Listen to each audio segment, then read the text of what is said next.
There's a hope that's waiting for you in the dark. You should know you're beautiful just the way you are. And you don't have to change a thing, the world could change its heart. No scars, see you're beautiful. We're stars and we're beautiful. Oh,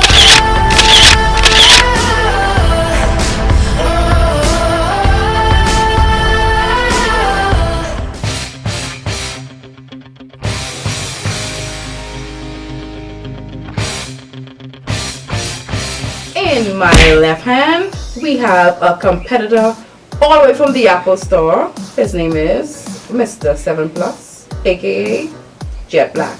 In my right hand, our next competitor is Mr. Samsung, and he is an 8 Plus. If you want to see these two competitors go head to head, stay tuned. Okay, one of the first differences I've known with the Samsung as opposed to the iPhone is that the Samsung charges faster than the iPhone, much faster than the iPhone. Okay, the first round goes to Mr. Samsung with the battery life. Okay, now we're going to test the volume with both of the phones. So let's go to my video with the Samsung. there's a hope that's waiting for you in the dark. You should know you're beautiful just the way. Okay, now let's check Mr. iPhone.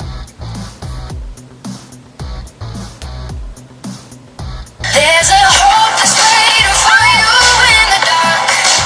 You should know you're beautiful just the way you are. I would want to say that iPhone got this one. So round 2 goes to iPhone 7 Plus. Okay, our third round is fingerprint scanner.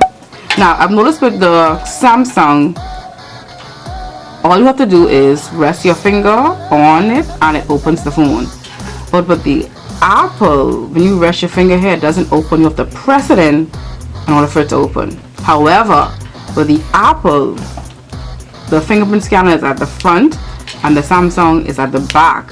And with the Apple phone, you don't have to turn your phone around. You know where the fingerprint scanner is, so you just put your finger there and it's easily accessible. As with the Samsung, you have to turn the phone over, make sure your finger's on the right spot, turn it over to see if it's on, if it's open. And yeah, too much hassle with the Samsung to get it open, and it's more easily accessible with the iPhone. So I'm going to give 1 point for the Samsung for it being just resting it there and opening, and another point for the Apple with it being easily accessible with it being in the front. So 1 and 1. Okay, so far Samsung and Apple are tied 2 and 2. Now let's look at the screen, the make of the screen with the Samsung and the make of the screen with the iPhone.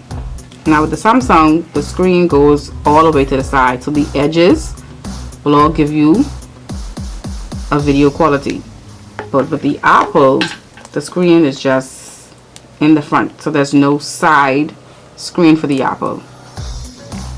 And my personal preference, I prefer the screen of the Samsung because it's really sleek and it gives you more for your buck, more screen, more viewing pleasure. Okay guys, now we're going to test the video quality of the Samsung and the iPhone. iPhone at the top, Samsung at the bottom.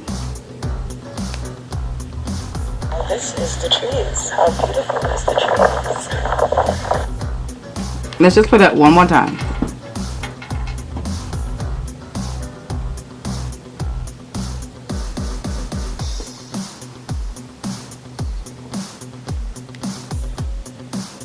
Okay, I think I'm going to go with the Samsung. This video is much clearer than the iPhone. It's much brighter. Colors are brighter on the Samsung. So Samsung gets another point.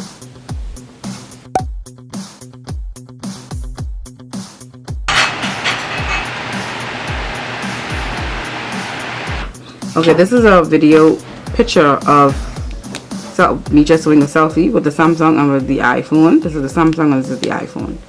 And again, I would say the Samsung quality is a little bit better than the iPhone because the Samsung is also giving me like a soft touch on my face, as opposed to the iPhone where the picture quality is a little bit rough and a little bit darker. So Samsung gets another point. Okay, the other wrong is with clicking the phone on and off. Now I've noticed with the Samsung there's no click when you turn the phone off, but with the Apple there is a click to know that your phone is off. So the Apple wins that one. The other wrong is with the double tap on the home screen. The Samsung doesn't have double tap, so if your hand is so short you can't really reach. You have to carry your hand there, as opposed to the Apple. Double tap here, nothing happens. So with the Apple, if you want to get to an app that's way up there, you can double tap the screen and it comes down. So again, Apple gets a point for double tap. Okay, the last two categories with the Samsung and the iPhone is that they both win because they are both good quality phones, and the Samsung is waterproof and the iPhone 7 is also waterproof. So they both get a point for good quality and for water resistant. Okay guys, now looking at the points between the Samsung and the iPhone, it would appear, based on facts, that the Samsung won the round, the first round I should say.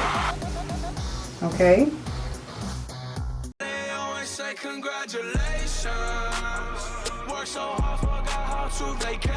but I think it was an unfair fight because this is a Samsung 8, this is an iPhone 7. So saying that it's an 8 and a 7, this should have the most points. But it's all about preference. Whichever phone you like is the phone you buy. Based on the features that this one supplies, you purchase this one. Based on the features that this one supplies, you purchase this one. So you go with what you prefer and what you like. But I cannot wait for the iPhone 8, and we'll have a video on that one as well, so just stay tuned for that video when that comes out. But that's it for this video guys, comparing these two competitors on a knockout video. And if you like this video, make sure you give it a huge thumbs up and subscribe to my YouTube channel. Bye guys. Can somebody sponsor me a vlogging camera?